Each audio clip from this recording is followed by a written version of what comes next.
आज हम James clear की किताब एटॉमिक हैबिट्स के एक बहुत ही दिलचस्प आइडिया पर गहराई से बात करेंगे। आइडिया ये है कि कैसे रोज के छोटे छोटे लगभग अदृश्य बदलाव हमारी जिंदगी को पूरी तरह से बदल सकते हैं। तो चलिए देखते हैं कि क्या सच में सफलता का राज बड़े बड़े लक्ष्यों में नहीं बल्कि हमारी छोटी छोटी रोजमर्रा की आदतों के सिस्टम में छिपा है। बिल्कुल, और ये आइडिया इसलिए इतना मजेदार है क्योंकि ये हमारी सोच से बिल्कुल उल्टा है ना। हम हमेशा सोचते हैं कि जिंदगी बदलने के लिए कुछ बहुत बड़ा कोई क्रांतिकारी कदम उठाना होगा, लेकिन ये स्रोत कहते हैं नहीं, असली ताकत उन छोटे छोटे कामों में है जिन्हें हम शायद नोटिस भी नहीं करते। ये एक तरह से हमारी पूरी कंडीशनिंग को चुनौती देता है। तो इस विचार को समझने के लिए स्रोतों में एक कमाल की कहानी दी गई है ब्रिटिश साइकिलिंग टीम की, और कहानी शुरू होती है एक बहुत ही निराशाजनक आंकड़े से। 1903 से लेकर 2003 तक यानी पूरे 100 साल में इस टीम ने ओलंपिक में सिर्फ एक स्वर्ण पदक जीता था। मतलब उनकी परफॉर्मेंस बहुत ही औसत थी। 100 साल में सिर्फ एक स्वर्ण पदक, ये किसी भी राष्ट्रीय टीम के लिए बहुत शर्मनाक रिकॉर्ड है। वे साइकिलिंग की दुनिया में एक मजाक बनकर रह गए थे। यूरोप की सबसे बड़ी cycle race Tour de France में तो किसी ब्रिटिश राइडर ने कभी जीत हासिल ही नहीं की थी। बिल्कुल, लेकिन फिर 2003 में एक बड़ा बदलाव हुआ। डेव ब्रेल्सफोर्ड नाम के एक नए परफॉर्मेंस डायरेक्टर को लाया गया और उन्होंने एक ऐसा फलसफा अपनाया जो सुनने में बहुत अजीब लगता है। उन्होंने इसे मार्जिनल गेन्स का एकत्रीकरण यानी the aggregation of marginal gains कहा। जिसका सीधा साधा मतलब था कि साइकिल चलाने से जुड़ी हर छोटी से छोटी चीज को सिर्फ 1% बेहतर बनाना है। जब उन्होंने ये कहा होगा तो लोगों को शायद लगा होगा कि ये क्या बात हुई, 1% से क्या ही बदल जाएगा। मेरा भी यही सवाल था। उन्होंने कोई नई क्रांतिकारी ट्रेनिंग तकनीक नहीं खोजी, बल्कि उन्होंने बहुत ही साधारण चीजों पर ध्यान दिया। जैसे उन्होंने राइडर्स के लिए सबसे आरामदायक सीट खोजी, टायरों पर एक खास तरह का अल्कोहल लगाया ताकि ग्रिप बेहतर हो, और राइडर्स को बायो फीडबैक सेंसर पहनाए ताकि पता चले कि हर एथलीट किस तरह के एक्सरसाइज पर कैसी प्रतिक्रिया दे रहा है। और ये तो सिर्फ शुरुआत थी। उन्होंने ऐसे मसाज जेल का इस्तेमाल किया जिससे मांसपेशियां जल्दी ठीक हों। उन्होंने एक सर्जन को बुलाकर टीम को हाथ धोने का सबसे अच्छा तरीका सिखाया ताकि कोई बीमार ना पड़े। यहाँ तक कि उन्होंने हर राइडर के लिए सोने का सबसे अच्छा तकिया और गद्दा भी तय किया। एक मिनट, तकियों और मसाज जेल पर ध्यान दिया, ये तो थोड़ा ज्यादा नहीं हो गया? कोई कोच इन चीजों पर क्यों ध्यान देगा? मुझे लगा था कि वे शायद किसी नई डाइट या वर्कआउट प्लान पर काम कर रहे होंगे। हाँ, सुनने में अजीब लगता है, लेकिन ब्रेल्सफोर्ड का मानना था कि अगर राइडर रात को 1% बेहतर सोएगा, बीमार होने की संभावना 1% कम होगी और उसकी मांसपेशियां 1% जल्दी रिकवर होंगी, तो ये सब छोटे छोटे सुधार मिलकर एक बहुत बड़ा अंतर पैदा करेंगे। उनका मानना था कि अगर आप 100 चीजों में 1% सुधार कर लें तो आपको एक बहुत बड़ा सुधार मिलेगा। और नतीजा तो अविश्वसनीय था। सिर्फ 5 साल बाद 2008 के बीजिंग ओलंपिक में इसी टीम ने उपलब्ध 60% स्वर्ण पदक जीत लिए। फिर 2012 के लंदन ओलंपिक में उन्होंने 9 ओलंपिक रिकॉर्ड और 7 वर्ल्ड रिकॉर्ड तोड़ दिए। ये तो किसी फिल्म की कहानी जैसा लगता है। बिल्कुल, और ये हमें उस गणित पर लाता है जिसका जिक्र स्रोतों में किया गया है, जो इस सफलता के पीछे की शक्ति को दिखाता है। अगर आप हर दिन सिर्फ 1% बेहतर होते हैं तो 1 साल के अंत तक आप 37.78 गुना यानी लगभग 38 गुना बेहतर हो जाते हैं। एक मिनट रुकिए, हर दिन 1% बेहतर होने से साल के अंत में 38 गुना बेहतर हो जाना, ये गणित सुनने में थोड़ा अविश्वसनीय लगता है। क्या ये सच में व्यावहारिक है? ये तो किसी जादू की तरह लग रहा है। ये एक बहुत अच्छा सवाल है, क्योंकि ये सचमुच अविश्वसनीय लगता है। बेशक वास्तविक जीवन में प्रगति इतनी सीधी रेखा में नहीं होती। कभी आप 2% आगे बढ़ते हैं तो कभी 1% पीछे भी हटते हैं, लेकिन ये गणित हमें उस संचयी प्रभाव यानी कंपाउंड इफेक्ट की ताकत दिखाने के लिए है। जैसे पैसा चक्रवृद्धि ब्याज से बढ़ता है, वैसे ही हमारी आदतें भी समय के साथ चक्रवृद्धि रूप से बढ़ती हैं। शुरुआत में इसका असर लगभग अदृश्य होता है, लेकिन कुछ सालों में ये एक जबरदस्त अंतर पैदा कर देता है। ठीक है, अब समझ आया। तो ये एक सिद्धांत है जो दिखाता है कि छोटे लगातार किए गए प्रयास कितने शक्तिशाली हो सकते हैं। लेकिन यहीं पर एक और सवाल उठता है, अगर ये इतना शक्तिशाली है तो हम सब ऐसा क्यों नहीं कर पाते? मैंने खुद कई बार कोशिश की है। 2 हफ्ते जिम जाओ, कोई फर्क नहीं दिखता और फिर छोड़ देते हैं। हम तुरंत परिणाम क्यों नहीं देख पाते? आपने बिल्कुल वही सवाल पूछा है जो ज्यादातर लोगों को इस रास्ते पर आगे बढ़ने से रोकता है। और स्रोत इसके लिए एक बहुत ही दिलचस्प शब्द का इस्तेमाल करते हैं, the plateau of latent potential, जिसे हम निराशा की घाटी भी कह सकते हैं। निराशा की घाटी, ये नाम ही काफी कुछ कह रहा है। इसका क्या मतलब है? इसका मतलब है कि जब हम कोई नई आदत शुरू करते हैं तो हम उम्मीद करते हैं कि हमारी प्रगति एक सीधी रेखा में होगी। हम जितनी मेहनत करेंगे उतने ही परिणाम दिखेंगे, लेकिन असलियत में परिणाम दिखने में समय लगता है। शुरुआत के कुछ हफ्तों या महीनों तक ऐसा लगता है कि कुछ भी नहीं हो रहा है। हमारी सारी मेहनत एक पठार पर है, एक प्लेटो पर है, और यही वो दौर है जहां ज्यादातर लोग निराश होकर हार मान लेते हैं। हाँ, ये बहुत निराशाजनक हो सकता है। आपको लगता है कि आपकी सारी मेहनत बेकार जा रही है। आप हर रोज दौड़ रहे हैं लेकिन वजन कम नहीं हो रहा। आप हर रोज एक नई भाषा सीख रहे हैं लेकिन अभी भी एक वाक्य ठीक से नहीं बोल पा रहे हैं। बिल्कुल, और इसी निराशा को किताब में एक नाम दिया गया है जो मुझे बहुत दिलचस्प लगा। ये सिर्फ एक भावना नहीं है, ये एक वास्तविक चरण है। इसे बेहतर समझने के लिए स्रोत दो बहुत अच्छे उदाहरण देते हैं। पहला है बर्फ के टुकड़े का। सोचिए, एक कमरा बहुत ठंडा है, -25 डिग्री फ़ारेनहाइट पर। आप धीरे धीरे तापमान बढ़ाना शुरू करते हैं, -25, -10, 0, 10, 20, 31 डिग्री फ़ारेनहाइट। लेकिन बर्फ का टुकड़ा वैसा का वैसा ही है। बाहर से देखने वाले को लगेगा कि कुछ नहीं हो रहा। सही बात है, 56 डिग्री का बदलाव हो चुका है लेकिन नतीजा शून्य है। लेकिन जैसे ही तापमान सिर्फ 1 और डिग्री बढ़कर 32 डिग्री फ़ारेनहाइट पर पहुंचता है, बर्फ पिघलना शुरू हो जाती है। क्या इसका मतलब यह है कि वो 32वीं डिग्री असली काम कर रही थी और पहले के 56 डिग्री बेकार थे? नहीं, असली काम तो पहले से ही हो रहा था। ऊर्जा जमा हो रही थी, बस वो एक ब्रेक थ्रू मोमेंट का इंतजार कर रही थी। वाह, मतलब बदलाव तो हो रहा था, बस वो अदृश्य था।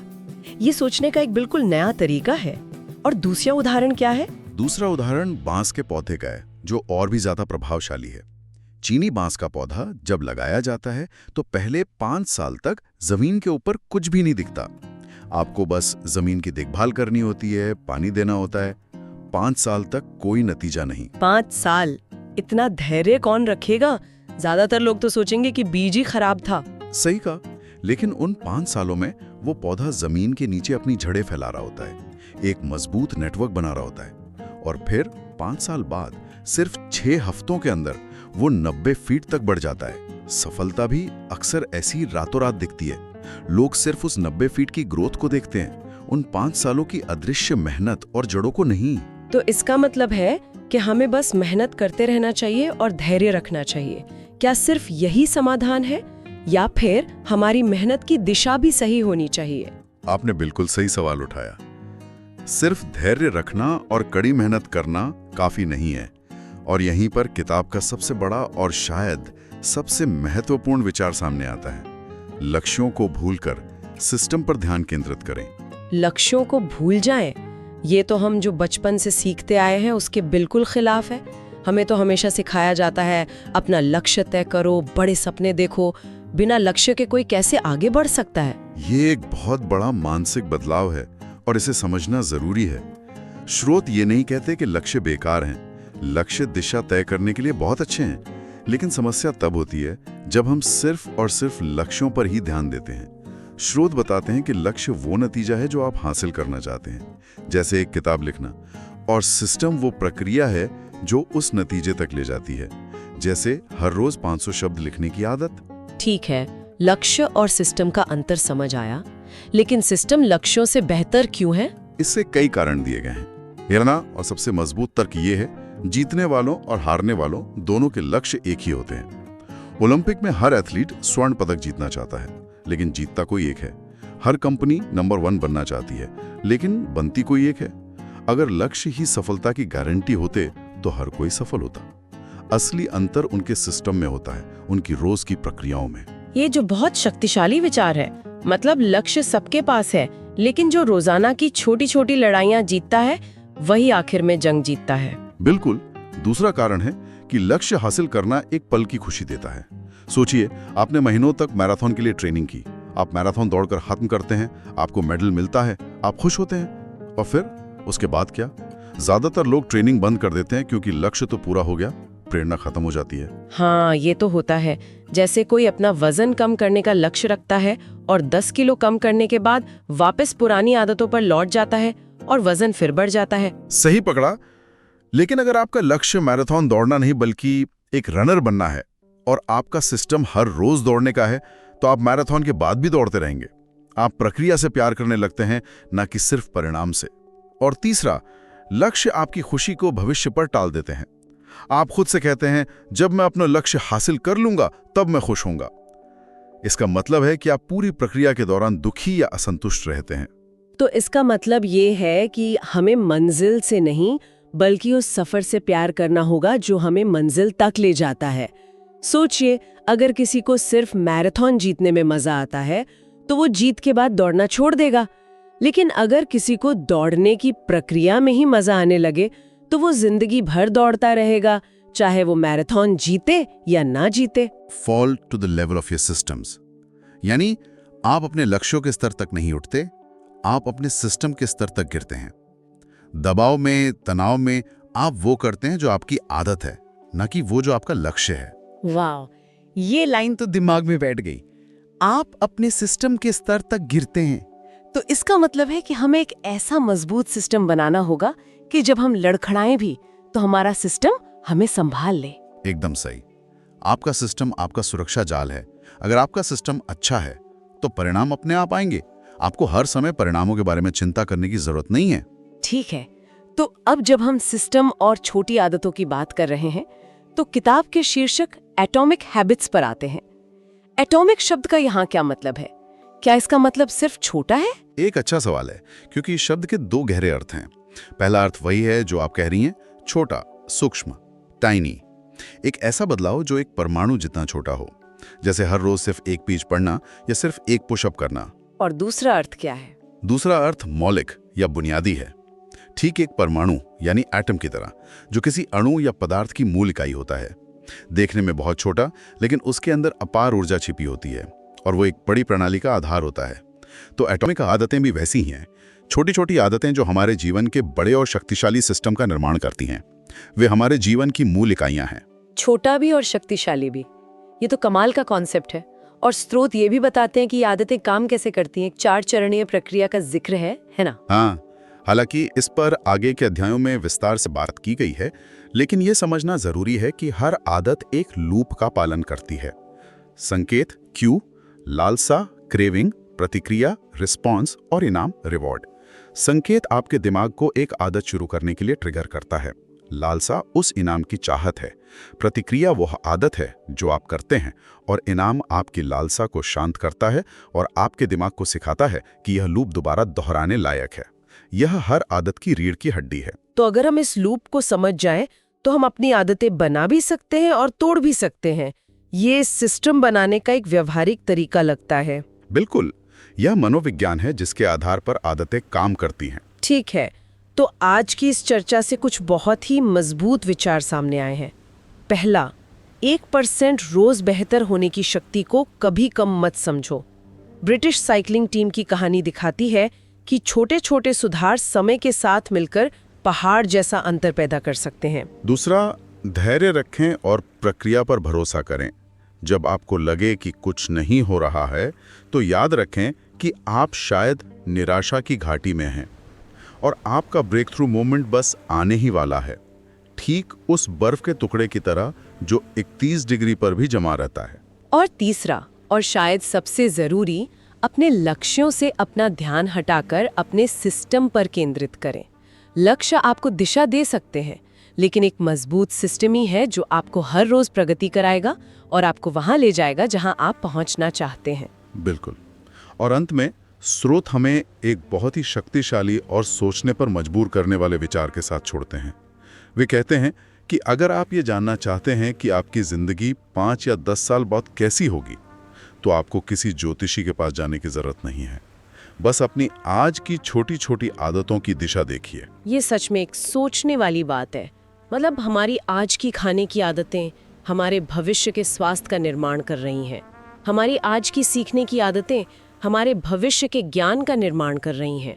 हमारी बचत की आदतें हमारी भविष्य की आर्थिक स्थिति तय कर रही हैं। ये तो डरावना भी है और सशक्त बनाने वाला भी। सही कहा। ये आपकी जिंदगी का नियंत्रण आपके हाथों में देता है। आपकी आदतें आपके भविष्य के पक्ष में डाले गए वोट हैं। हर बार जब आप कसरत करते हैं तो आप एक फिट इंसान बनने के लिए वोट डाल रहे हैं। हर बार जब आप कोई किताब पढ़ते हैं तो आप एक ज्ञानी इंसान बनने के लिए वोट डाल रहे हैं। तो ये चर्चा हमें एक सवाल के साथ छोड़ जाती है। वो कौन सी एक छोटी एटॉमिक आदत हो सकती है जिसे आज से शुरू करके आने वाले सालों में एक बड़ा और सकारात्मक बदलाव लाया जा सकता है? जरूरी नहीं कि वो कुछ बड़ा हो, शायद बस हर रोज सोने से पहले 10 मिनट पढ़ना या सिर्फ 5 मिनट के लिए टहलना। लेकिन अगर उसे लगातार किया जाए तो उसका संचयी प्रभाव हमें कहां तक ले जा सकता है, ये कल्पना करना भी रोमांचक है। आदतें बदलना इतना मुश्किल क्यों होता है? मतलब हम सब जानते हैं कि सुबह जल्दी उठना या रोज एक्सरसाइज करना ये सब हमारे लिए अच्छा है। हाँ बिल्कुल। पर फिर भी हर साल जनवरी के दूसरे हफ्ते तक हमारे सारे नए साल के संकल्प बस हवा हो जाते हैं। ऐसा क्यों है? ये शायद आज के दौर का सबसे बड़ा सवाल है ना? हम जानकारी के युग में जी रहे हैं, हमें पता है क्या करना है, लेकिन कैसे करें और उसे लगातार कैसे करें, वहीं आकर गाड़ी अटक जाती है। बिल्कुल।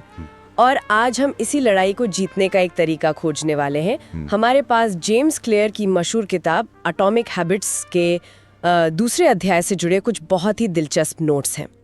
और आज की हमारी इस गहरी पड़ताल का मिशन ये समझना है कि असली टिकाऊ बदलाव सिर्फ विल पावर का खेल नहीं है, ये उससे कहीं ज्यादा गहरा है। ये अपनी पहचान को बदलने के बारे में है। एग्जैक्टली। आज के विश्लेषण में हम इसी एक आइडिया की परतें खोलेंगे। हम देखेंगे कि बदलाव के 3 स्तर क्या हैं और हम अक्सर सबसे गलत स्तर पर अपनी सारी ऊर्जा क्यों लगा देते हैं।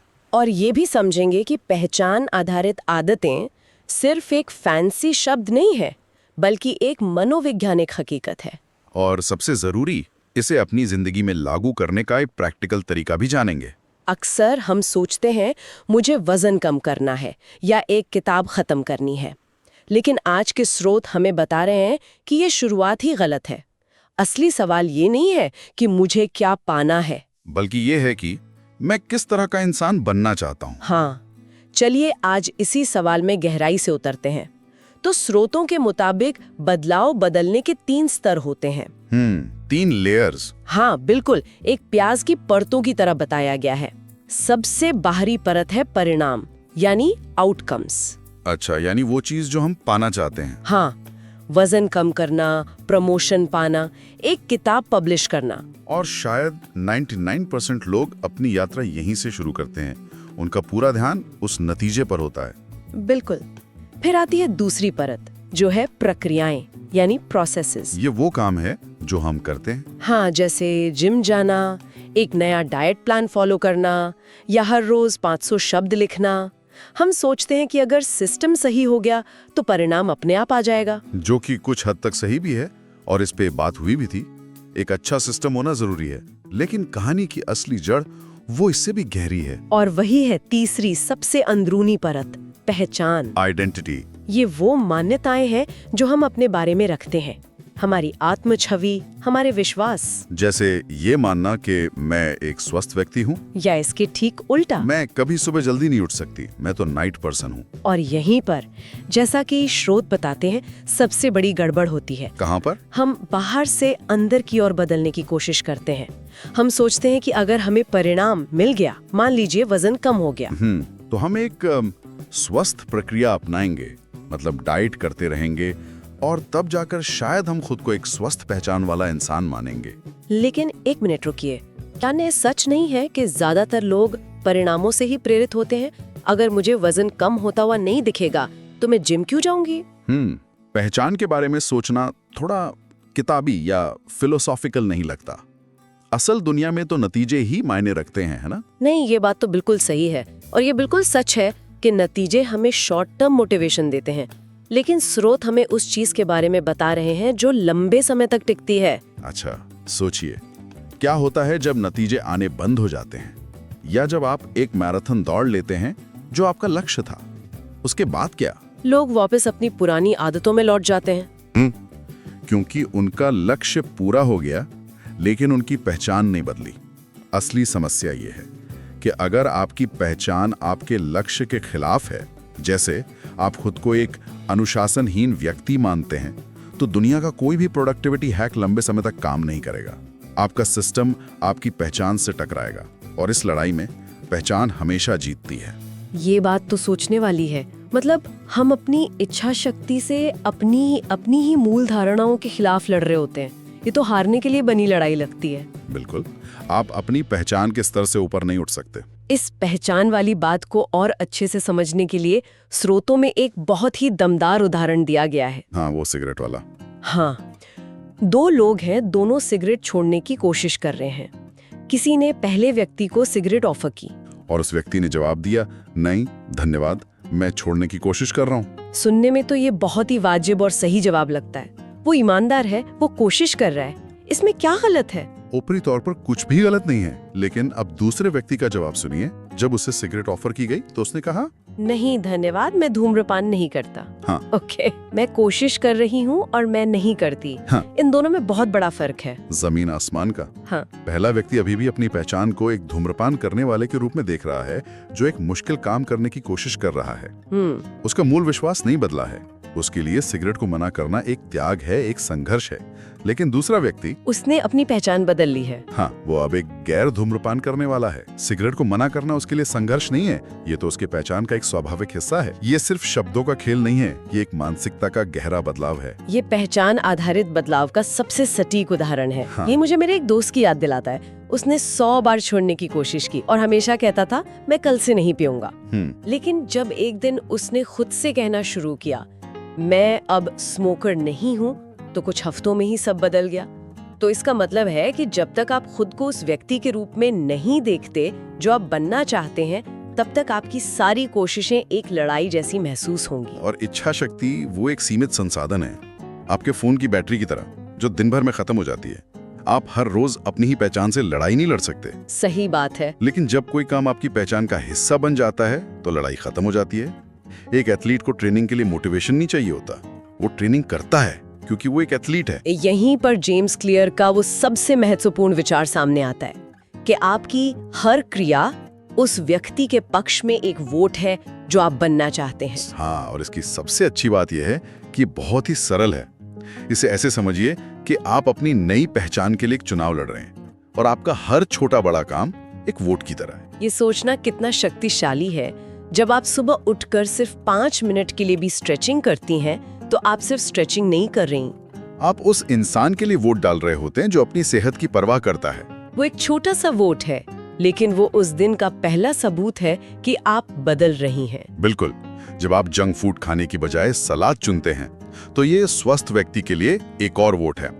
जब आप 15 मिनट के लिए कोई किताब पढ़ते हैं, तो आप एक पाठक के लिए वोट डालते हैं। जब आप 100 रुपए बचाती हैं बजाय उन्हें फिजूल खर्ची करने के, तो आप आर्थिक रूप से जिम्मेदार व्यक्ति के लिए एक वोट डालती हैं। और यहाँ ये समझना जरूरी है, जैसा कि स्रोत बताते हैं, कि एक वोट से चुनाव नहीं जीता जाता। सही है।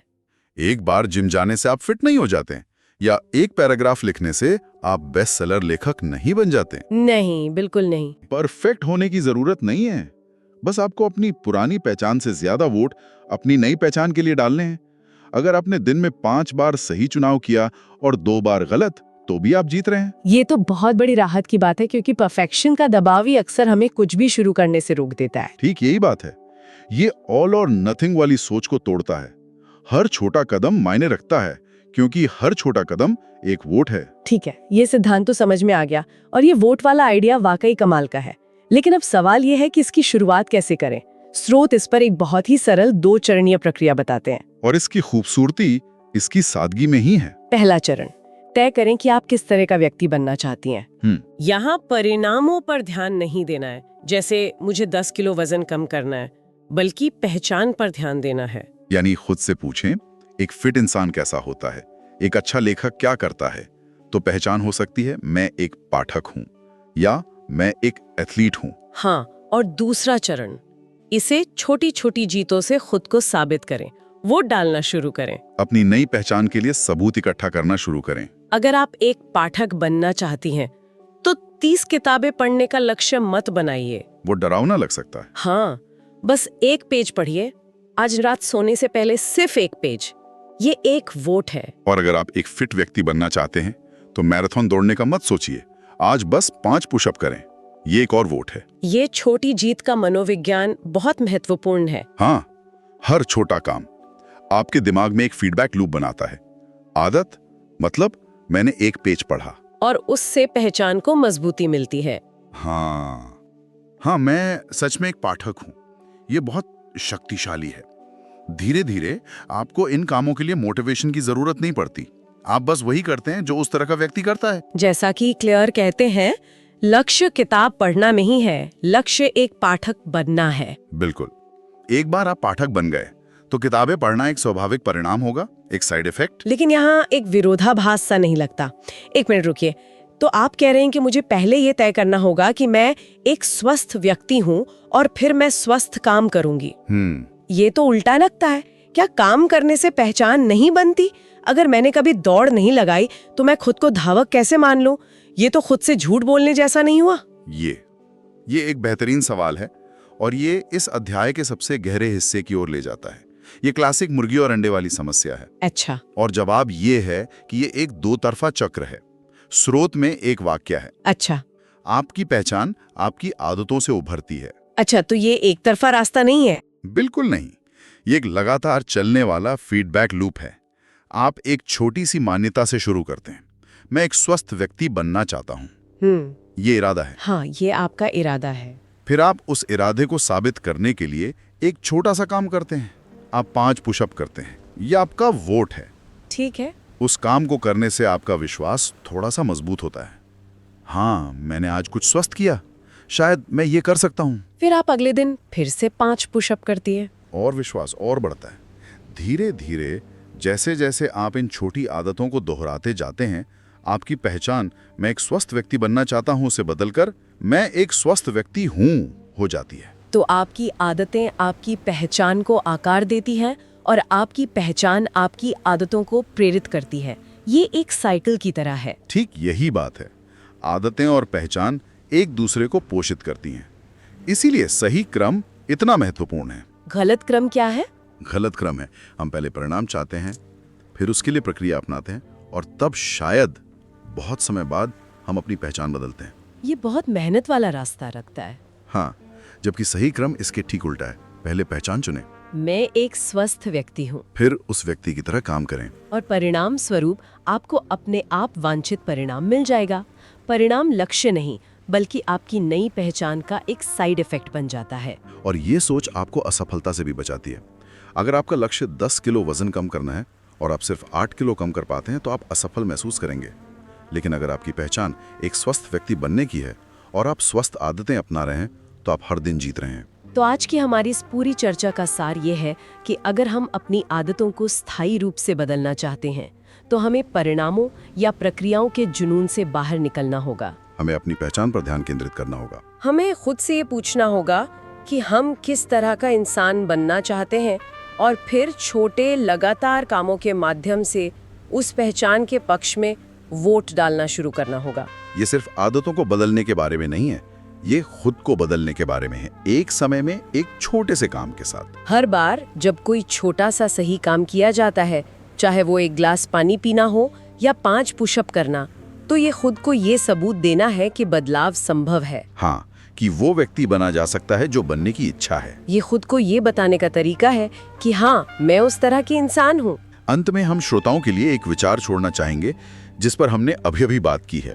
ये वही क्लासिक मुर्गी और अंडे वाली समस्या है कि क्या हमारी आदतें हमारी पहचान बनाती हैं या हमारी पहचान हमारी आदतें बनाती है। ये सोचने के लिए एक दिलचस्प सवाल है, क्योंकि इसका जवाब शायद दोनों है। इस पर विचार करना हमें ये समझने में मदद कर सकता है कि हमारे जीवन में बदलाव की शुरुआत कहाँ से होती है, हमारे कामों से या हमारे विश्वासों से। और शायद जैसा कि स्रोत इशारा करते हैं, जवाब यह है कि इससे कोई फर्क नहीं पड़ता कि आप कहाँ से शुरू करते हैं, जब तक आप उस चक्र को शुरू करते हैं। चाहे एक छोटे से विश्वास से या एक छोटे से काम से, बस शुरुआत कीजिए। नमस्कार। आज हम एक बहुत ही गहरे सवाल पर बात करने वाले हैं। एक ऐसा सवाल जो शायद हम सब ने कभी न कभी, खास तौर पर 1 जनवरी को शीशे के सामने खड़े होकर खुद से पूछा होगा। हाँ, इस साल तो पक्का। बिल्कुल, कि भाई मैं जानती हूँ कि मुझे क्या करना चाहिए, पर मैं वो करती क्यों नहीं हूँ। मतलब सबको पता है कि रोज जिम जाना अच्छा है या मीठा कम खाना चाहिए। सही बात है। पर कुछ ही हफ्तों में वो सारी विल पावर, वो इच्छा शक्ति पता नहीं कहाँ हवा हो जाती है। और ये बहुत ही आम बात है, क्योंकि हम ना प्रॉब्लम को गलत जगह देख रहे होते हैं। अच्छा। हमें लगता है कि हम में इच्छा शक्ति की कमी है, लेकिन असली खिलाड़ी तो हमारा दिमागी सिस्टम है। जेम्स क्लियर की जो किताब है एटॉमिक हैबिट्स, वो इसी सिस्टम की बात करती है। वो कहते हैं कि आदतें बनाना या तोड़ना कोई पहाड़ चढ़ने जैसा काम नहीं है, ये तो एक रेसिपी फॉलो करने जैसा है। वाह। अगर आपके पास सही रेसिपी है तो नतीजा मिलेगा ही। वाह, ये सुनकर तो बड़ी राहत मिली।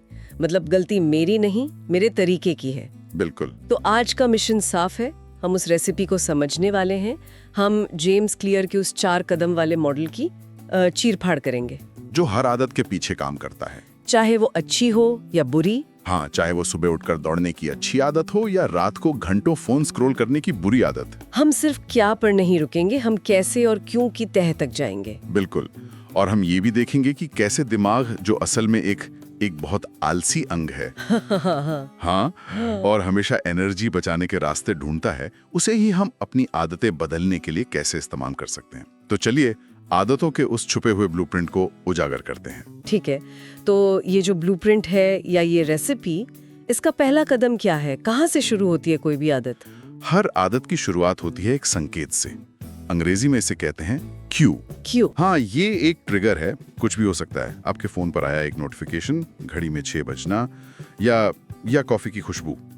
ये दिमाग को सिग्नल देता है कि चलो ऑटो पायलट मोड ऑन करो और कुछ करो। अच्छा, तो जैसे ही फोन बजा, वो एक संकेत है। हाँ। लेकिन हर बार फोन बजने पर तो हम उसे उठाते नहीं हैं। नहीं। कभी कभी हम उसे इग्नोर भी कर देते हैं। तो फिर वो कौन सी चीज है जो हमें उस संकेत पर एक्शन लेने के लिए मजबूर करती है? ये बहुत अच्छा सवाल है, और यहीं से दूसरा और शायद सबसे जरूरी कदम आता है, लालसा, क्रेविंग। लालसा? संकेत सिर्फ एक जानकारी है, लेकिन लालसा उस जानकारी को मतलब देती है। आप असल में फोन उठाने की लालसा नहीं करते। तो फिर किस चीज की? आप उस जानकारी की लालसा करते हैं जो उस मैसेज में हो सकती है, या उस दोस्त से जुड़ने की, वो जो कनेक्शन है उसकी लालसा करते हैं जिसने आपको फोन किया है। लालसा ही हर आदत के पीछे की असली ताकत है। ये तो बड़ा दिलचस्प है। तो मतलब कोई सिगरेट पीने की लालसा नहीं करता, नहीं, बल्कि उस सिगरेट से जो तनाव में कमी आएगी उसकी लालसा करता है। एकदम सही। कोई भी सोशल मीडिया खोलने की लालसा नहीं करता, वो बोरियत से बचने की या मनोरंजन की लालसा करता है। लालसा हमेशा उस स्टेट चेंज के लिए होती है, उस अवस्था में बदलाव के लिए जो आदत हमें देती है। तो संकेत और लालसा मिलकर आदत के चक्र का प्रॉब्लम फेज बनाते हैं। Problem phase. दिमाग को एक समस्या दिखती है, मैं बोर हो रहा हूँ, और अब वो उसका समाधान ढूंढेगा। ठीक है, तो समस्या पैदा हो गई, दिमाग बेचैन हो गया, अब समाधान की बारी। तो तीसरा कदम क्या होगा? तीसरा कदम है प्रतिक्रिया, रिस्पॉन्स। ये वो असल काम है जो हम करते हैं। एक्शन। हाँ, एक्शन। फोन उठाकर मैसेज पढ़ना, सिगरेट जलाना या फ्रिज खोलकर कुछ मीठा निकालना, ये हमारी प्रतिक्रिया है। और ये होगी या नहीं, ये 2 चीजों पर निर्भर करता है। क्या है वो 2 चीजें? एक, क्या हम ये काम कर सकते हैं, और दूसरा, इसमें कितनी मेहनत लगेगी। अच्छा, तो यहीं पर शायद हम में से ज्यादातर लोग हार मान जाते हैं ना? बिल्कुल। हम नए साल पे सोचते हैं कि कल से रोज 1 घंटा जिम करेंगे, जो कि एक बहुत बड़ी और मुश्किल प्रतिक्रिया है। बिल्कुल, हमारा दिमाग वो नेचुरली कम से कम मेहनत का रास्ता चुनता है, the path of least resistance. अगर किसी काम में बहुत ज्यादा फिजिकल या मेंटल मेहनत लगती है तो दिमाग उससे बचेगा, चाहे वो कितना भी फायदेमंद क्यों ना हो। इसीलिए शुरुआत में आदत को जितना हो सके उतना आसान बनाना जरूरी है। ठीक है, मान लीजिए मैंने मेहनत करके प्रतिक्रिया कर भी दी, मैंने फोन उठा लिया या मैं जिम चली गई, तो इस चक्र का आखिरी हिस्सा क्या है जो ये पक्का करता है कि मैं ये काम दोबारा करूं? वो है चौथा और आखिरी कदम, पुरस्कार, रिवॉर्ड। रिवॉर्ड? ये उस आदत का नतीजा है। मैसेज पढ़कर आपकी जिज्ञासा शांत हो गई, ये एक पुरस्कार है। मीठा खाकर आपको अच्छा महसूस हुआ, ये एक पुरस्कार है। पुरस्कार का काम है लालसा को संतुष्ट करना। ठीक है। और इसका एक और बहुत जरूरी काम है दिमाग को सिखाना। जब दिमाग को एक अच्छा, संतोषजनक पुरस्कार मिलता है तो वो उस पूरे लूप को याद कर लेता है। अच्छा, वो उसे सेव कर लेता है। हाँ, वो कहता है, अरे वाह, फोन बजने संकेत पर जो बेचैनी या लालसा हुई थी उसे उठाने प्रतिक्रिया से खत्म हो गई। पुरस्कार, ये तो बढ़िया था, अगली बार भी यही करेंगे। और बस आदत पक्की होगी। और ऐसी आदत पक्की होती जाती है। कमाल है। संकेत, लालसा, प्रतिक्रिया, पुरस्कार, ये 4 कदम सुनने में तो बहुत सीधे लगते हैं, लेकिन ये हमारी लगभग हर हरकत को चला रहे हैं। तो अब जब हम ये ब्लूप्रिंट समझ गए हैं तो हम इसके आर्किटेक्ट कैसे बन सकते हैं? जेम्स क्लियर इसे अपनी जिंदगी में उतारने के लिए क्या तरीका बताते हैं? यहीं पर ये पूरी थ्योरी बहुत प्रैक्टिकल हो जाती है। क्लियर इन 4 कदमों को व्यवहार बदलने के 4 नियमों में बदल देते हैं। 4 नियम? हाँ, 4 लॉज ऑफ बिहेवियर चेंज। और हर नियम चक्र के एक कदम से जुड़ा है। अगर आपको कोई अच्छी आदत बनानी है तो नियम 1, संकेत को स्पष्ट बनाएं, यानी ऑब्वियस। ठीक है। नियम 2, लालसा को आकर्षक बनाएं, अट्रैक्टिव। ठीक है। नियम 3, प्रतिक्रिया को आसान बनाएं, इजी। और नियम 4, पुरस्कार को संतोषजनक बनाएं, satisfying. Okay, obvious, attractive, easy, satisfying. ठीक है, चलिए एक एक करके इन पे बात करते हैं। पहला नियम, इसे स्पष्ट बनाएं। इसका असल जिंदगी में क्या मतलब है? इसका मतलब है अपनी नई आदत के संकेत को इतना साफ कर देना कि उसे नजरअंदाज करना नामुमकिन हो जाए। अच्छा। इसके लिए क्लियर एक बहुत ही मजेदार तकनीक बताते हैं, हैबिट स्टैकिंग। हैबिट स्टैकिंग मतलब आदतों का ढेर लगाना। हाँ बिल्कुल, अपनी नई आदत को किसी पुरानी पक्की आदत के ऊपर रख देना। जैसे एक के ऊपर एक ब्लॉक्स रखते हैं। ये दिलचस्प है, कोई उदाहरण दे सकते हैं? जरूर। मान लीजिए कोई रोज रात को 1 पेज किताब पढ़ने की आदत डालना चाहता है, तो वो इसे अपनी किसी पुरानी आदत से जोड़ सकते हैं। अच्छा। जैसे रात को ब्रश करना, तो फॉर्मूला होगा, रात को ब्रश करने के बाद मैं अपने तकिए पर रखी किताब का 1 पेज पढ़ूंगा। अच्छा, तो यहाँ ब्रश करना एक मजबूत स्थापित संकेत बन गया नई आदत के लिए। एकदम सही। ये तो बहुत चालाकी भरा तरीका है। अब आते हैं दूसरे नियम पर, इसे आकर्षक बनाएं। हम सब जानते हैं कि कसरत करना अच्छा है, पर सोफे पर पड़े रहना ज्यादा आकर्षक लगता है। हाँ हाँ। तो हम मुश्किल कामों को आकर्षक कैसे बना सकते हैं? यहाँ साइकोलॉजी काम आती है। क्लियर टेम्पटेशन बंडलिंग नाम की एक स्ट्रैटेजी बताते हैं। Temptation bundling? इसका मतलब है एक काम जो आप करना चाहते हैं उसे एक ऐसे काम के साथ जोड़ देना जो आपको करना है। मतलब सब्जी के साथ चॉकलेट? कुछ वैसा ही।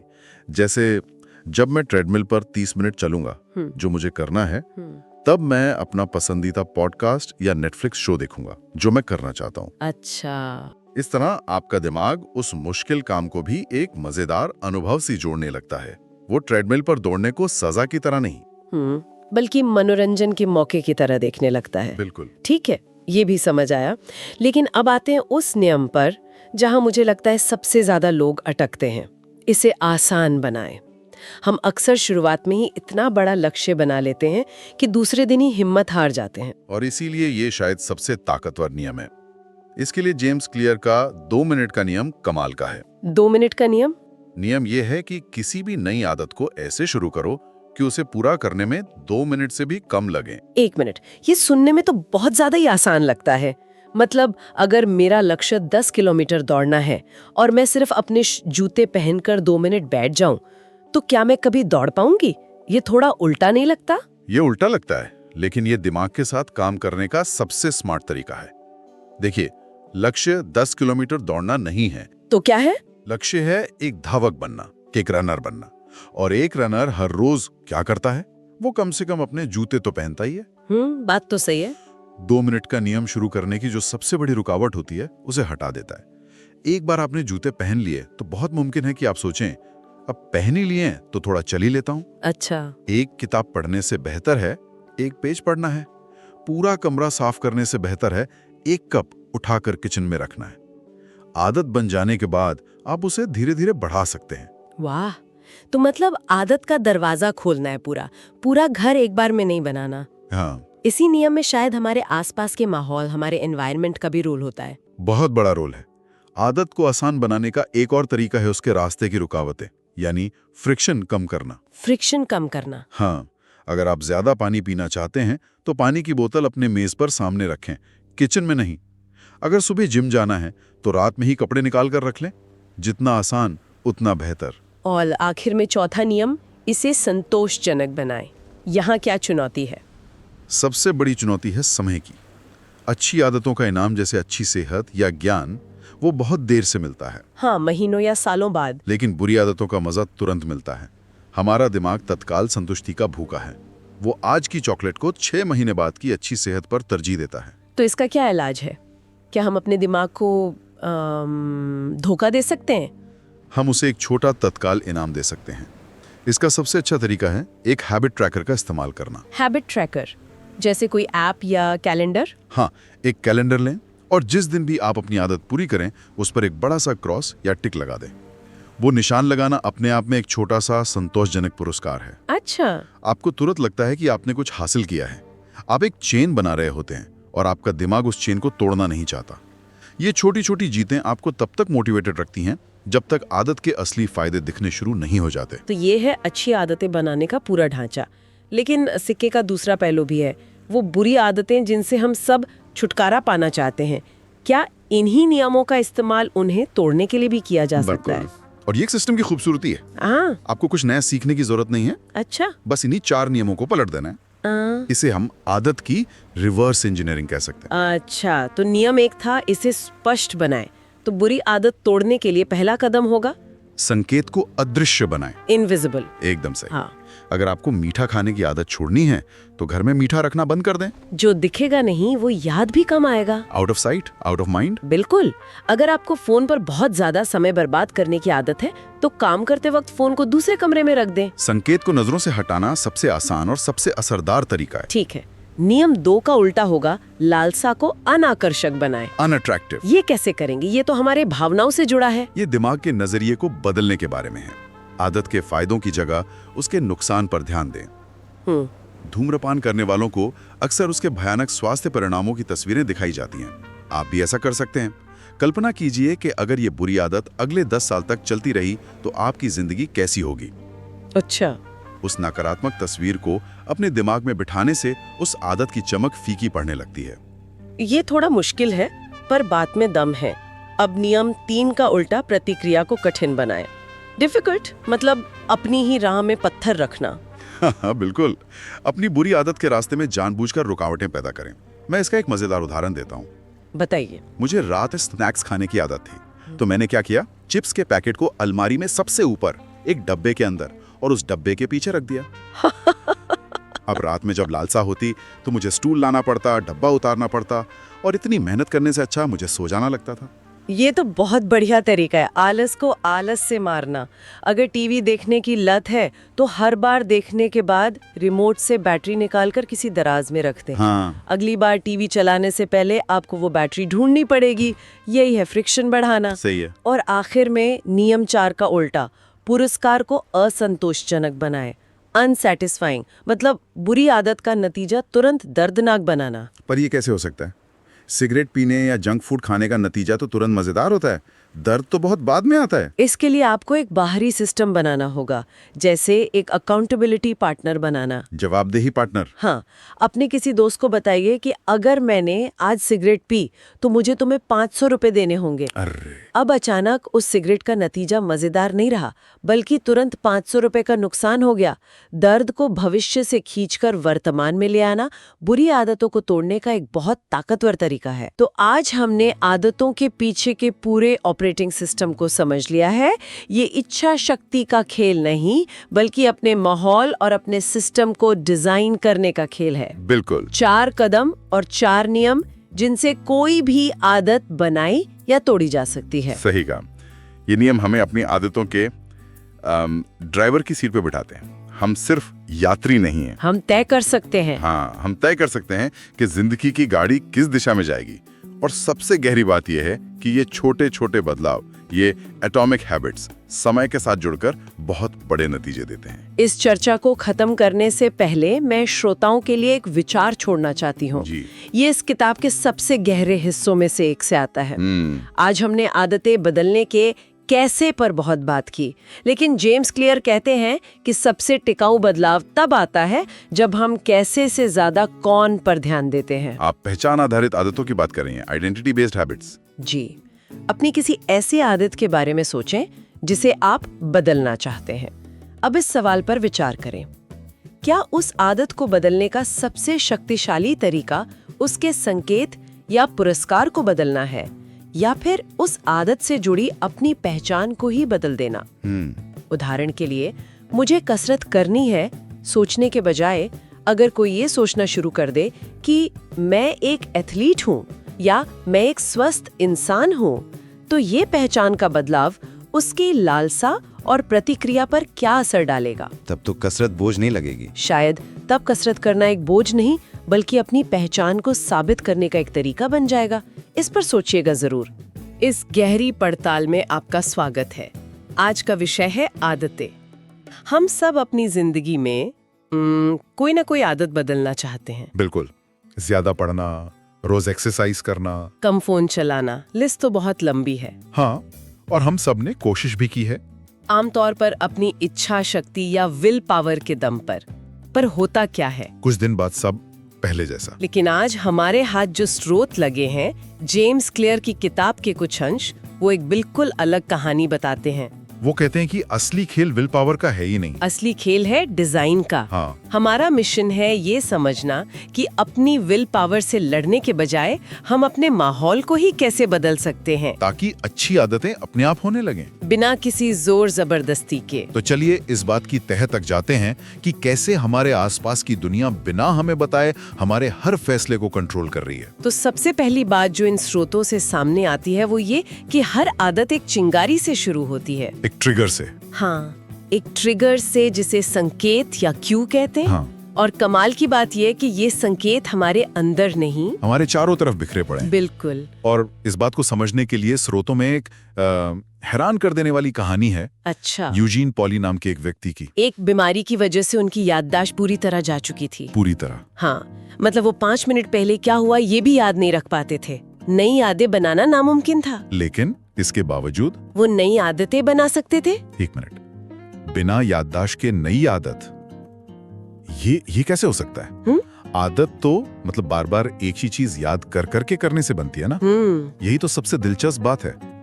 उनकी पत्नी रोज उन्हें घर के पास टहलने भेजती थी। ओके। यूजीन को याद नहीं रहता था कि वो कहाँ जा रहे हैं या घर कहाँ है, लेकिन कुछ हफ्तों बाद वो अकेले टहलकर, बिना किसी मदद के, बिना याददाश्त के अपने आप घर वापस आने लगे। यकीन नहीं होता। तो मतलब उनके दिमाग का कोई रोल ही नहीं था। नहीं, सारा खेल उनके आसपास की चीजों का था।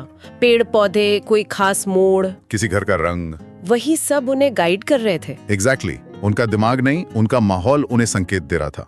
वाह। ये कहानी साबित करती है कि आदतें याददाश्त से ज्यादा माहौल पर टिकी होती हैं। हमारे दिमाग को बस एक ट्रिगर चाहिए होता है। स्रोत बताते हैं कि ये संकेत या ट्रिगर मुख्य रूप से 5 तरह के होते हैं। ओके। पहला है समय, जैसे सुबह के 8 बजते ही चाय पीने का मन करना। राइट।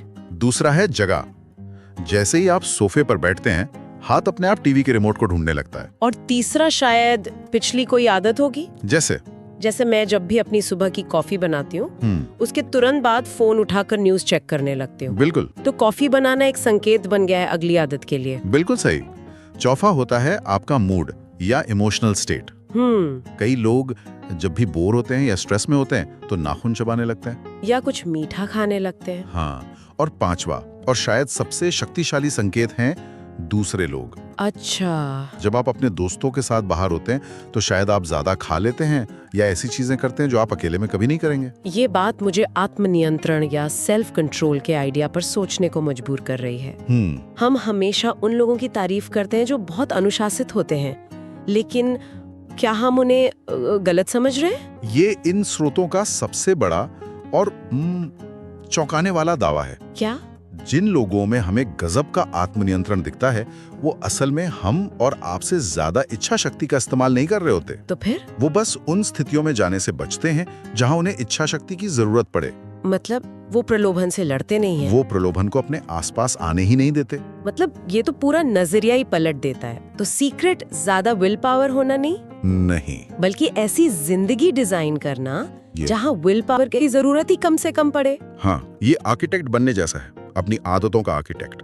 अगर मीठा खाने की आदत छोड़नी है तो घर में बिस्किट और चॉकलेट रखना बंद कर दें। जब वो दिखेंगे ही नहीं तो खाने का संकेत ही नहीं मिलेगा। बिल्कुल।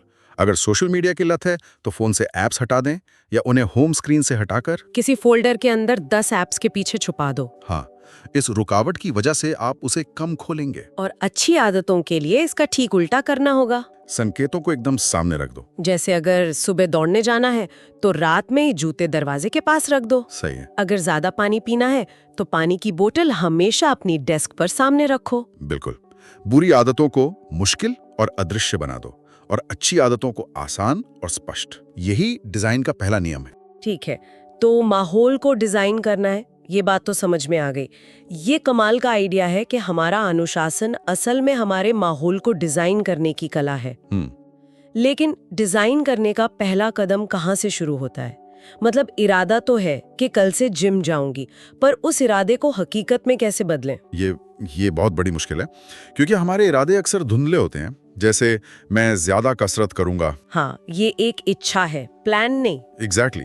यहीं पर पहली तकनीक काम आती है, जिसे स्रोत इम्प्लीमेंटेशन इंटेंशन कहते हैं। Implementation intention? इसका मतलब है कि सिर्फ क्या करना है ये सोचने के बजाय आप अपने दिमाग को एक पूरा नक्शा देते हैं, कब और कहाँ। अच्छा, तो मैं कसरत करूंगी के बजाय मुझे सोचना होगा मैं कल शाम 6 बजे ऑफिस से घर आते ही अपने बेडरूम में 15 मिनट के लिए योगा मैट पर एक्सरसाइज करूंगी। एकदम सही।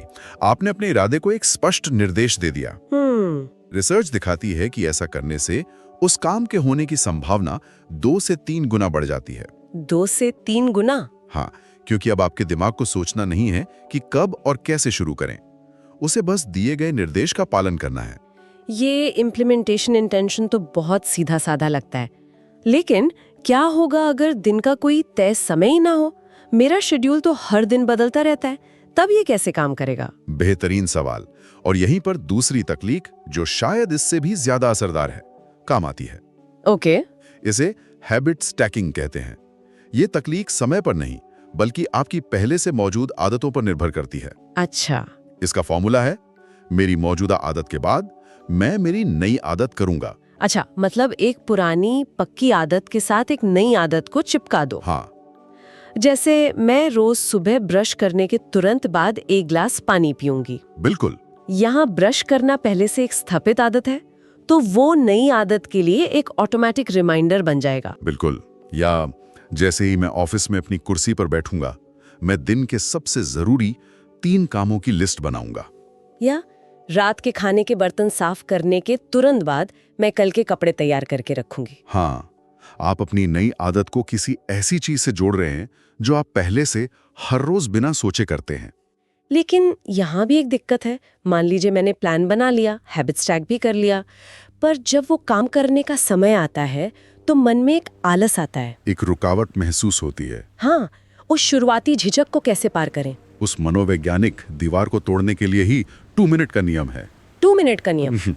ये नियम कहता है कि कोई भी नई आदत जब आप शुरू करें तो उसे इतना छोटा कर दे कि वो 2 मिनट या उससे भी कम में पूरी हो जाए। 2 मिनट? उसमें क्या ही होगा? यही तो सारा खेल है। लक्ष्य आदत को पूरा करना नहीं, आदत को शुरू करना है। अच्छा। रोज एक किताब पढ़ना एक बड़ी आदत लगती है, लेकिन इसका 2 मिनट का संस्करण है सिर्फ 1 पन्ना पढ़ना है। लेकिन सिर्फ अपना योगा मैट बिछाना 2 मिनट का काम है। रोज 5 किलोमीटर दौड़ना की जगह सिर्फ अपने दौड़ने वाले जूते पहनना। कमाल है। मतलब मैं सालों से खुद को कोसती रही कि मुझ में विल पावर की कमी है, लेकिन शायद असली गड़बड़ ये थी कि मैं शुरुआत ही बहुत बड़ी कर रही थी। हाँ। तो ये गेटवे हैबिट्स हैं, बस दरवाजा खोलने जैसी। बिल्कुल। और यहाँ सबसे बड़ी बात सिर्फ शुरुआत करना नहीं है, बल्कि अपनी पहचान बदलना है। अपनी पहचान बदलना? हाँ, जब आप रोज सिर्फ अपने जिम के कपड़े पहनते हैं, भले ही आप जिम ना जाएं, आप सिर्फ एक काम नहीं कर रहे। आप अपने दिमाग को ये सिग्नल दे रहे हैं कि मैं एक ऐसी इंसान हूँ जो अपनी सेहत का ध्यान रखती है। एग्जैक्टली। वो 2 मिनट की आदत आपकी नई पहचान का बीज बन जाती है। हर बार जब मैं एक पन्ना पढ़ती हूँ तो मैं एक रीडर होने के लिए एक वोट डाल रही हूँ। और धीरे धीरे ये वोट आपकी पहचान को बदल देते हैं कि हम कौन बनना चाहते हैं। हमने अब तक अपने भौतिक माहौल की बात की, डिजिटल दुनिया की बात की, लेकिन एक तीसरा माहौल है जो शायद इन सब से ज्यादा शक्तिशाली है। हमारा सामाजिक माहौल। हमारे आसपास के लोग, हमारे दोस्त, परिवार, सहकर्मी। हाँ, हमारा सामाजिक माहौल हमारी आदतों को चुपचाप आकार देता है। स्रोत बताते हैं कि हम 3 तरह के समूहों की नकल करने के लिए बने हैं। ओके। पहला समूह है निकट के लोग, द क्लोज। हमारा परिवार और हमारे दोस्त, जिनकी हम परवाह करते हैं। हम उनकी आदतें और मान्यताएं अपना लेते हैं, चाहे वो अच्छी हो या बुरी। अगर आपके सबसे करीबी दोस्त हर हफ्ते किताबें पढ़ते हैं तो बहुत संभावना है कि आप भी पढ़ना शुरू कर देंगे। और अगर वो सब जंक फूड खाते हैं तो मुझे पता है आगे क्या होगा। दूसरा समूह कौन सा है? दूसरा है बहुमत, द मैनी। हमारा समाज, हमारा कल्चर, हमारा समुदाय। अच्छा, हम इंसानों में समूह के साथ घुल मिलकर रहने की एक बहुत गहरी इच्छा होती है। हम वही करना चाहते हैं जो नॉर्मल माना जाता है। अगर आपके ऑफिस में सब लोग 5 बजे निकल जाते हैं तो आप भी 5 बजे निकलना नॉर्मल मानेंगे। अगर सब देर तक रुकते हैं तो आप पर भी देर तक रुकने का सामाजिक दबाव होगा। और तीसरा समूह शायद वो लोग होंगे जिन्हें हम आदर्श मानते हैं। सही पकड़ा। तीसरा है शक्तिशाली लोग, द पावरफुल। ये वो लोग हैं जिनकी हम इज्जत करते हैं, जिनकी समाज में एक हैसियत है, या जो किसी क्षेत्र में सफल है। हाँ, हम अनजाने में ही उनकी आदतों की नकल करने लगते हैं क्योंकि हमें लगता है कि उनकी आदतें ही उनकी सफलता का राज हैं। इसीलिए सफल लोगों की सुबह की दिनचर्या इतनी लोकप्रिय होती है। बिल्कुल। तो इसका व्यवहारिक मतलब ये हुआ कि अगर किसी को कोई अच्छी आदत डालनी है तो सबसे आसान तरीका है कि वो ऐसे समूहों में शामिल हो जाए जहां वो आदत पहले से ही नॉर्मल हो। हाँ, अगर फिट होना है तो किसी रनिंग ग्रुप या जिम में शामिल हो जाए। बिल्कुल। ये आदत को आकर्षक बनाने का सबसे शक्तिशाली तरीका है। और इसी से जुड़ा एक और तरीका है जिसे स्रोत टेम्पटेशन बंडलिंग कहते हैं। टेम्पटेशन बंडलिंग, ये सुनने में दिलचस्प लग रहा है। इसका आइडिया ये है कि आप उस काम को जिसे करना जरूरी है उसे उस काम के साथ जोड़ दें जिसे करना आप चाहते हैं। हाँ, मान लीजिए आपको ट्रेडमिल पर दौड़ना बोरिंग लगता है लेकिन आपको अपना पसंदीदा पॉडकास्ट सुनना बहुत पसंद है। ओके। तो नियम बना लीजिए कि आप वो पॉडकास्ट सिर्फ और सिर्फ ट्रेडमिल पर दौड़ते हुए ही सुनेंगे। हाँ, ये तो जबरदस्त है। तो मैं अपना पसंदीदा नेटफ्लिक्स शो सिर्फ तभी देख सकती हूँ जब मैं घर के कपड़े प्रेस कर रही हूँ। बिल्कुल। इससे तो शायद कपड़े प्रेस करने का काम भी अच्छा लगने लगेगा। हाँ, क्योंकि आपका दिमाग उस जरूरी काम को एक सजा की तरह नहीं बल्कि एक इनाम के हिस्से की तरह देखने लगता है। आपने उस उबाऊ आदत को आकर्षक बना दिया।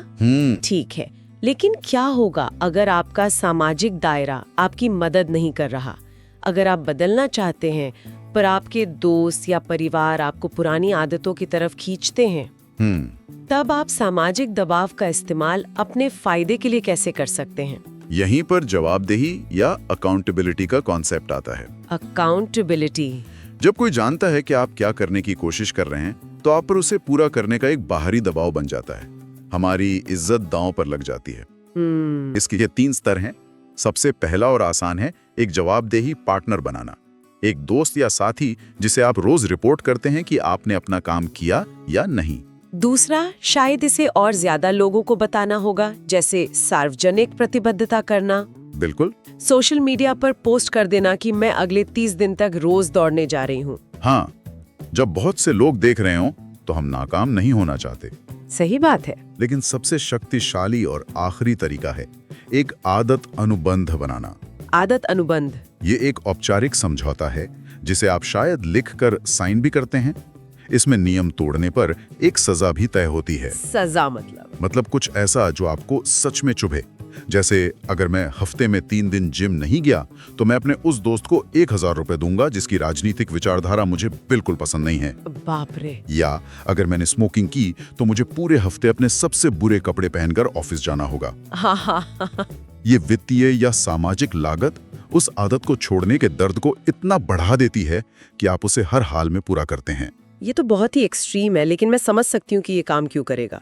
तो इन सभी स्रोतों से जो बड़ी तस्वीर उभर रही है वो ये है कि आदतें इच्छा शक्ति का नहीं बल्कि स्मार्ट डिजाइन का नतीजा है। सही।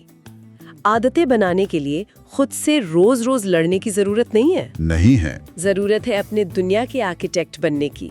अच्छी आदतों के संकेतों को अपने सामने रखो। उन्हें शुरू करना इतना आसान बना दो कि मना ही ना कर पाओ। उन्हें किसी पसंदीदा चीज के साथ जोड़कर आकर्षक बनाओ और अपने सामाजिक दायरे का इस्तेमाल अपने पक्ष में करो। ये सुनने में ऐसा लगता है जैसे अपनी जिंदगी का कंट्रोल वापस अपने हाथों में लेना, पर एक अलग, ज्यादा समझदारी वाले तरीके से। बिल्कुल। और ये सारी बातें एक बहुत ही गहरे सवाल पर सोचने को मजबूर करती हैं।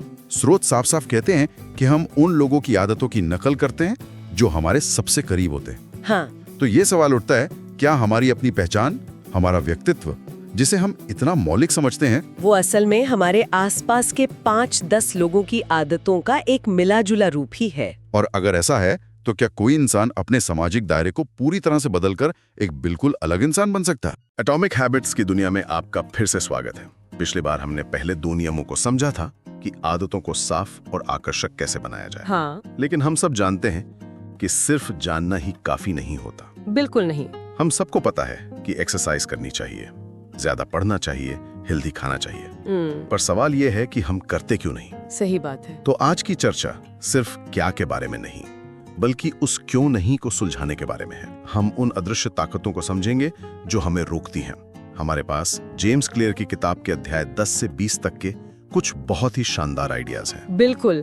आज हम उन दो नियमों पर बात करेंगे जो थ्योरी और प्रैक्टिस के बीच का मतलब एक पुल बनाते हैं। तीसरा नियम इसे आसान बनाए और चौथा नियम इसे संतोषजनक बनाए। हाँ, और यही वो जगह है जहाँ ज्यादातर लोग हार मान लेते हैं। कि अच्छी आदतों के जो छिपे हुए खतरे हैं उनसे कैसे बचे। चलिए तो फिर शुरू करते हैं तीसरे नियम से, इसे आसान बनाएं। मुझे ये नियम सबसे दिलचस्प लगता है क्योंकि हमें हमेशा यही सिखाया जाता है कि बड़ी सफलता के लिए बड़ी और मुश्किल मेहनत जरूरी है। हाँ, ये उस सोच को बिल्कुल पलट देता है। किताब कहती है कि हम इंसान मतलब स्वाभाविक रूप से कम मेहनत वाला रास्ता चुनते हैं। ये हमारी कोई कमजोरी नहीं बल्कि हमारा स्वभाव है। और इसके पीछे एक बहुत गहरा सिद्धांत काम करता है जिसे पथ निर्भरता या पाथ डिपेंडेंस कहते हैं। पथ निर्भरता। हाँ, इसे ऐसे समझिए कि हमारा दिमाग एक नदी की तरह है। एक बार जब वो एक रास्ता बना लेती है तो पानी उसी रास्ते पे बहना पसंद करता है। अच्छा। भले कोई बेहतर रास्ता मौजूद हो। बिल्कुल, हमारी आदतें भी ऐसी ही हैं।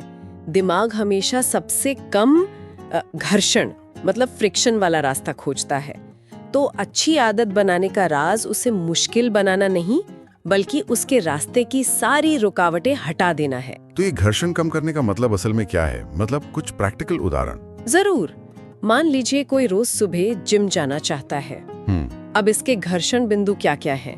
सुबह उठना, जिम के कपड़े ढूंढना, बैग पैक करना, जिम तक ड्राइव करके जाना। हाँ, तो अगर आप रात में ही अपने कपड़े निकाल कर रख लें, अपना बैग पैक कर लें और पानी की बोतल भी भर लें, तो आपने सुबह के 3 सबसे बड़े घर्षण बिंदुओं को हटा दिया। सही बात है। अब सुबह उठकर जिम जाना न जाने से ज्यादा आसान लगने लगता है। ये तो बहुत ही कारगर लगता है। और इसी से जुड़ी एक तकनीक का जिक्र किताब में बार बार आता है, 2 मिनट का नियम।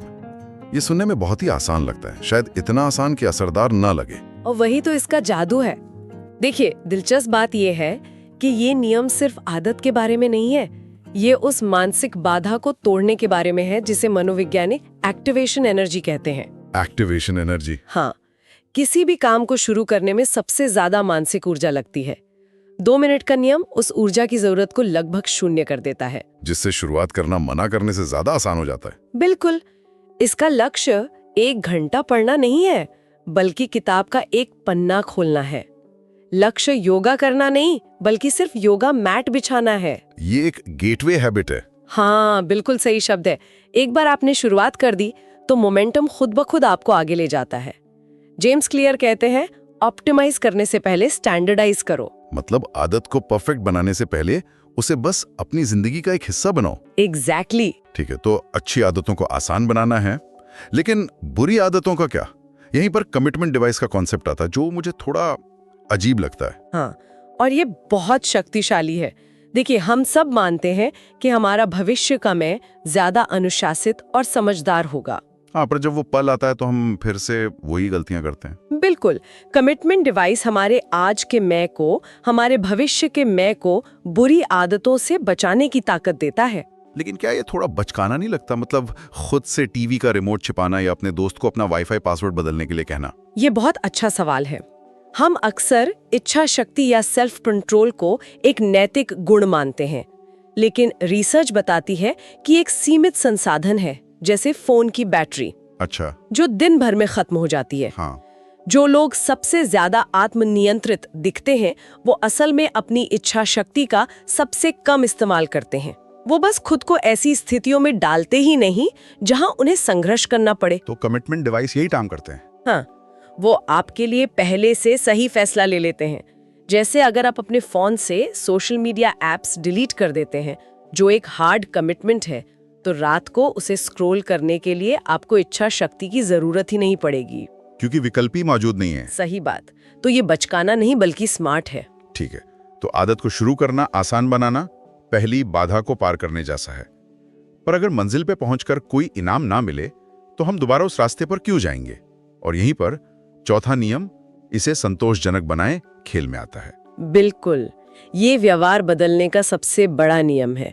जिस चीज का तुरंत इनाम मिलता है उसे दोहराया जाता है, और जिस चीज की तुरंत सजा मिलती है उससे बचा जाता है। और यहीं पर अच्छी और बुरी आदतों में फर्क साफ दिखता है। हाँ, सिगरेट पीने का इनाम मतलब तनाव में कमी तुरंत मिलता है, और सजा यानी बीमारी सालों बाद। और जिम जाने की सजा जैसे मेहनत, पसीना, वो तुरंत मिलती है, और इनाम, अच्छी सेहत, वो महीनों बाद। हमारा दिमाग भविष्य के बड़े इनामों के लिए नहीं बना है, वो आज की छोटी छोटी खुशियों के लिए बना है। तो हमें अपनी अच्छी आदतों के लिए एक तरह से एक नकली तत्काल इनाम बनाना होगा। सही। और इसके लिए हैबिट ट्रैकिंग एक बहुत ही पावरफुल टूल बताया गया है। मैंने ये खुद महसूस किया है। जब आप कैलेंडर पर लगातार एक्स के निशान देखते हैं ना, तो उस चेन को तोड़ने का मन ही नहीं करता।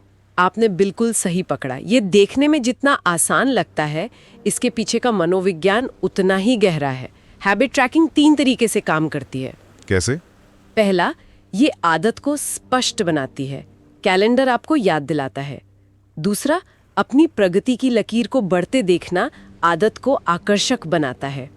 और तीसरा, हर दिन उस एक्स को मार्क करने का छोटा सा काम आपके दिमाग में डोपामाइन का एक छोटा सा हिट देता है, जो आदत को संतोषजनक बनाता है। आपको अपनी मेहनत का एक तत्काल विजुअल सबूत मिल जाता है। हाँ, और इसी से जुड़ा एक बहुत जरूरी नियम है, 2 बार कभी मत चुको, नेवर मिस ट्वाइस। हाँ, ये बहुत महत्वपूर्ण है। एक दिन चूकना एक गलती है, ये किसी के भी साथ हो सकता है, लेकिन लगातार 2 दिन चूकना एक नई और बुरी आदत की शुरुआत है। ये फिटनेस में बहुत होता है। बहुत आम है। लोग एक दिन जिम छोड़ देते हैं और सोचते हैं कोई बात नहीं, लेकिन दूसरा दिन छोड़ने पर दिमाग को सिग्नल जाता है कि अब हम जिम नहीं जाते। वो एक दिन की छुट्टी एक नई आदत का पहला दिन बन जाती है। तो नियम यह है कि अगर एक दिन चूक भी जाएं, तो जितनी जल्दी हो सके पटरी पर वापस आ जाएं। अगले 24 घंटों में। बिल्कुल। तो अच्छी आदतों को संतोषजनक बनाना है, इसका उल्टा होगा बुरी आदतों को तुरंत असंतोषजनक बनाना। हाँ, इसके लिए जवाबदेही साझेदार या अकाउंटेबिलिटी पार्टनर का सुझाव दिया गया है। मतलब किसी को अपने काम का हिसाब देना। हाँ, और ये इसलिए काम करता है क्योंकि हम इंसानों को सामाजिक तौर पर अच्छा दिखने की एक गहरी इच्छा होती है। जब हमें पता होता है कि कोई और हमारे कामों पर नजर रख रहा है, तो हम बेहतर प्रदर्शन करते हैं। और इसे और मजबूत बनाने के लिए किताब में आदत अनुबंध या हैबिट कॉन्ट्रैक्ट का जिक्र है। हाँ, ये एक लिखित या मौखिक समझौता है जो आप किसी दोस्त के साथ करते हैं। आप बताते हैं कि आप कौन सी आदत अपनाएंगे, और अगर ऐसा नहीं करते तो उसका नतीजा क्या होगा। और ये नतीजा थोड़ा दर्दनाक होना चाहिए ना। बिल्कुल। अगर आप हर हफ्ते एक किताब खत्म करने का वादा करते हैं और नहीं कर पाते, तो आपको अपने दोस्त को मान लीजिए 500 रुपए देने होंगे। या उससे भी बुरा, आपको सोशल मीडिया पर पोस्ट करना होगा कि आप अपना लक्ष्य पूरा नहीं कर पाए। हाँ, ये दर्द, चाहे वो पैसों का हो या सामाजिक, उस बुरी आदत की भविष्य की सजा को खींचकर वर्तमान में ले आता है। अब चॉकलेट खाने का मजा उस 500 रुपए के नुकसान के सामने छोटा लगने लगता है। ठीक है, तो हमने चारों नियमों को समझ लिया है। आदत को स्पष्ट, आकर्षक, आसान और संतोषजनक बनाएं। लेकिन मान लीजिए हमने ये सिस्टम बना लिया, पर कुछ समय बाद बोरियत होने लगती है। हम प्रेरित कैसे रहें? ये एक बहुत बड़ा सवाल है। यहाँ पर टैलेंट या प्रतिभा का सवाल आता है। किताब में जेम्स क्लियर कहते हैं, जीन ये तय नहीं करते कि आप सफल होंगे या नहीं, लेकिन वे ये जरूर बताते हैं कि आपके लिए सफलता का सबसे आसान रास्ता कौन सा होगा। और यहीं पर गोल्डीलॉक्स नियम सामने आता है। हाँ, गोल्डीलॉक्स रूल। इंसान तब सबसे ज्यादा प्रेरित महसूस करता है जब कोई काम ना तो बहुत आसान हो और ना ही बहुत मुश्किल, बल्कि ठीक ठीक चुनौतीपूर्ण हो। सही। इसे मनोवैज्ञानिक फ्लो स्टेट या ग्रोथ जोन कहते हैं। तो इसका मतलब है कि हमें ऐसी आदतें चुननी चाहिए जो हमारी नेचुरल क्षमताओं से मेल खाती हों। हाँ, देखिए, अगर कोई स्वाभाविक रूप से अंतर्मुखी है, तो सेल्स जैसी नौकरी में सफल होने के लिए उसे बहुत ज्यादा ऊर्जा लगानी पड़ेगी। लेकिन अगर वो वही ऊर्जा लिखने या कोडिंग में लगाए, तो शायद ज्यादा तेजी से ग्रोथ जोन में पहुंच जाएगा, क्योंकि वो कामों से स्वाभाविक रूप से दिलचस्प लगेगा। चढ़ाई को थोड़ा आसान बना सकते हैं। लेकिन यहाँ एक चेतावनी भी है जिसका जिक्र मुझे बहुत दिलचस्प लगा। अच्छी आदतों का एक नकारात्मक पहलू भी हो सकता है। जब आदतें इतनी ऑटोमेटिक हो जाती हैं कि हम उन्हें बिना सोचे समझे करने लगते हैं, तो हम उनमें सुधार करना बंद कर देते हैं। इसे आदत अंधापन या हैबिट ब्लाइंडनेस कहते हैं। जब आप पहली बार कार चलाना सीखते हैं, तो आप हर छोटी चीज पर ध्यान देते हैं। हाँ, लेकिन सालों बाद आप बिना सोचे समझे ड्राइव करते हैं। ये कुशलता तो है, लेकिन इससे आप एक बेहतर ड्राइवर बनना बंद कर देते हैं। एक ठहराव आ जाता है। तो हम आम लोग इसे अपनी जिंदगी में कैसे लागू कर सकते हैं? इसका समाधान है नियमित समीक्षा और चिंतन। किताब 2 तरह की समीक्षा का सुझाव देती है। पहली, साप्ताहिक आदत समीक्षा। हर हफ्ते के अंत में बैठकर देखें कि इस हफ्ते क्या सही हुआ और क्या गलत। अच्छा। और दूसरी, त्रैमासिक पहचान समीक्षा। हर 3 महीने में खुद से पूछें, क्या मेरी आदतें मुझे वो इंसान बना रही हैं जो मैं बनना चाहता हूँ? ये बहुत जरूरी है, ताकि हम सिर्फ आदतें ना दोहरा रहे हों, बल्कि सही दिशा में आगे बढ़ रहे हों। बिल्कुल। तो इन सब का क्या मतलब है? अगर मुझे इस पूरी चर्चा को एक लाइन में समेटना हो, तो वो शायद ये होगी, अपने लक्ष्यों को भूल जाओ और अपनी प्रणालियों पर ध्यान केंद्रित करो। बिल्कुल सही। लक्ष्य वो नतीजा है जो आप पाना चाहते हैं, जैसे एक किताब लिखना। प्रणाली वो प्रक्रिया है जिसे आप हर दिन दोहराते हैं, जैसे रोज 500 शब्द लिखना। हाँ, लक्ष्य आपको दिशा देते हैं, लेकिन प्रणालियां ही असल में प्रगति सुनिश्चित करती हैं। विजेता और हारने वाले दोनों के लक्ष्य एक ही होते हैं, पर विजेता वो होता है जिसकी प्रणाली बेहतर होती है। तो आज की इस गहरी चर्चा का सार यही है, स्थायी बदलाव के लिए सिर्फ इच्छा शक्ति पर निर्भर रहना काफी नहीं है।